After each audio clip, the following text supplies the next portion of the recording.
Welcome to the third hour of American Agenda. I'm Bob Sellers. And I'm Allison Maloney in for Heather. Today we are now joined by our family of guest co-hosts, lawyer and GOP strategist Ford O'Connell, former gunnery sergeant for the U.S. Marine Corps, Jesse Jane Duff, and Project 21 member and former Trump appointee Derrick Hollie. Welcome to you all on this Wednesday.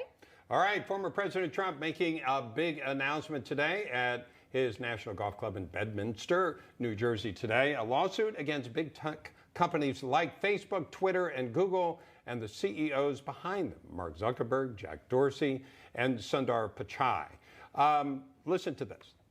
Today, in conjunction with the America First Policy Institute, I'm filing as the lead class representative a major class action lawsuit against the big tech giants, including Facebook, Google, and Twitter, as well as their CEOs, Mark Zuckerberg, Sundar Pichai, and Jack Dorsey.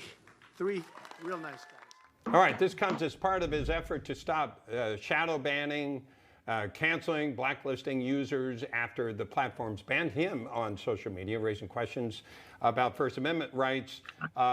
Let's break this down, though. Ford, you're an attorney. This isn't a First Amendment issue, technically speaking, because it's not the government, unless you say this is a public. Okay, let's bring in Amir Benno, who does join us.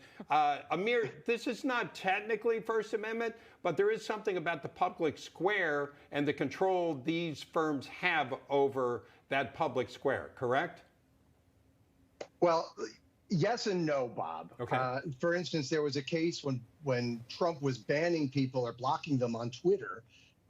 Alexandria Ocasio-Cortez sued him, and then it went up to the Supreme Court. In fact, they were saying they had a First Amendment right because the Twitter by the president was the government issuing information about the government, and it was also a forum for people to comment and criticize the president. The Second Circuit said, yeah, that's a public square. By the time it got to the Supreme Court, Trump was no longer the president. They sent it back down, and the case was dismissed as moot. But when you're a private actor, when you're not an elected official using Twitter, it's still a private entity. So the plaintiff in this case, the president or the former president, would have to show that Twitter and the people who run Facebook and Google, et cetera, are state actors. Somehow they have been deputized as state actors.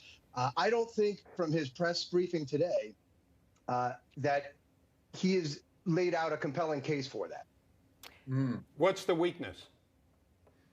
Well, you know, you have to show that there is something more than just, he said two different things. He said, one, the federal government has subsidized these platforms by giving them immunity under what's known as Section 230 of the Communications Decency Act, essentially saying you can't be sued, you know, for wrongdoings on your platform. And that, so he's analogizing that to a subsidy. You're essentially getting money from the government because you're saving money by not being sued. That in and of itself, the Supreme Court has been very clear, dating back to 1982, does not make a private entity a government actor.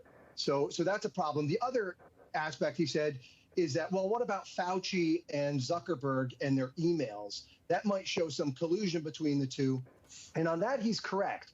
But that would only limit his case to Facebook and perhaps only about the lab leak theory and the suppression of it. It wouldn't touch on those other issues he referenced, such as January 6th or anything else that caused him to be suspended in the first place. And it certainly wouldn't touch on some of these other platforms where Zuckerberg's not involved with. So that's going to present an obstacle to class certification. It would present an obstacle to, like I said, holding them accountable under the First Amendment. Ford, does he have a case? He has a case. Obviously, he launched this suit. I think what's happened here is that the Biden White House is in the back pocket of big tech, as is much of Congress, including some Republicans. So they're not going to do anything about this. And when you look at some of the recent opinions that Justice Clarence Thomas has had with respect to content and censorship, I think that the president and his team are trying to thread the needle here and to see what sticks with Justice Thomas and the conservative members of the Supreme Court. Because when it does come, it is a novel argument. We talk talk about Section 230. But if you could actually make the case that they are indeed state actors rather than private companies, then he could win his injunctive relief, though I do think it's a high hurdle for him to climb. But I'm glad at least he's doing something.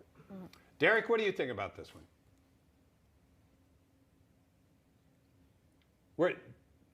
We're not hearing Derrick, so as we get that reestablished, let's try Jesse. Your thoughts, Jesse? You know, I'm never short on thoughts. So Section 230 is a publishing right, so that they're not held liable for what is published. But meanwhile, they're censoring the speech that's on there. So they're trying to have their cake and eat it too. If you don't want to be held liable for what's being published, then fall under Section 230. When you start censoring that speech, that's where now they're contradicting the very policy that they fall under. And Ford is 150% right. There are a lot of Republicans right now that are giving the raw speech against big tech, but they're not climbing on board on one single bill that has Republican sponsorship right now, including Ted Cruz, Josh Hawley, and Ken Buck. Their bills are awesome. Now, granted, there are flaws in those bills, but they're doing something, and they're bipartisan bills. Instead, these Republicans are running around in sheep's clothing, pretending they're going to write a bill, they're going to get it forward, and at the end of the day, they can't because we do not have the majority. Nancy Pelosi will never let their bill see the light of day. So don't fall for this line that some of these leading Republicans that I do not like to disparage because they're big proponents of the president, but they also are lining their pockets with big tech. They've made millions of dollars off of big tech. So look at those Republicans that have actually put their name on a bill, and those are the ones that have decided they're not going to take any more big tech money. They're going to push forward. They're going to try to revamp Section 230, but instead we have do-nothing congressmen that are going to sit there and try to wait it out till 2022, who never did anything to help the president in the first place. All right, Derrick, I hope we have your audio back. If you're back, yay. I think I'm up right now. I think I'm up. I'm going to go back to what Ford said. And the big thing with this is, you know, if they did it to him, and people need to understand that they can do it to any average American citizen. And that's the biggest issue with this.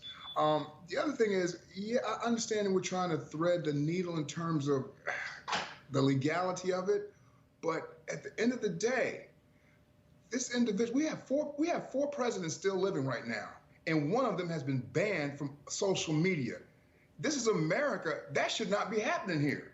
So at some point, that argument needs to come up, and guys, he has to get back on social media, because again, if they do it to him, they could do it to me and anybody else on this panel. Yeah, and I think, Amir, as we sum it up here, my argument is it's just a gut feeling to most Americans that what's going on isn't quite fair, isn't quite right. They're not sure legally what the argument is. I'm not either. You're the constitutional expert. But I think a lot of people do support an effort to somehow corral these platforms and say it's not up to you to decide what goes on as a discussion in public discourse, not just up to you. You're 100% right on that. And to get to Jane's point, legislation is probably the best way to do it, whether it's going to be some sort of modification or repeal of 230, whether it's going to be, as Justice Thomas talked about, regulating these platforms as common carriers, which means that they can't discriminate based on your viewpoint. That's not something that's been done before. These are legislative decisions that have to be made. I just think that, you know, it's interesting because this is, to Justice Thomas talked about, it's very hard to apply legal doctrine that is decades old to newly developed technologies. And so that's what they're struggling with right now. And, you know, that Twitter case is really case in point. They're trying to have their cake and eat it too. On one hand, they said it's a public square and therefore President Trump couldn't knock people off. But on the other hand, they're saying, no, sorry, we're private. And so therefore, we can regulate you as much as we want. They can't have it both ways. I think the legal arguments are, like you said, tough to thread the needle, but we have to be approaching this both in the courts and in Congress. All right, Amir, always a pleasure to have you, and thank you very much. And panel, stand by. Coming up, the head of the teachers union first denies critical race theory is taught in schools and then vows to defend any teacher who does teach it in class. How does that work? We've got much more ahead on American Agenda.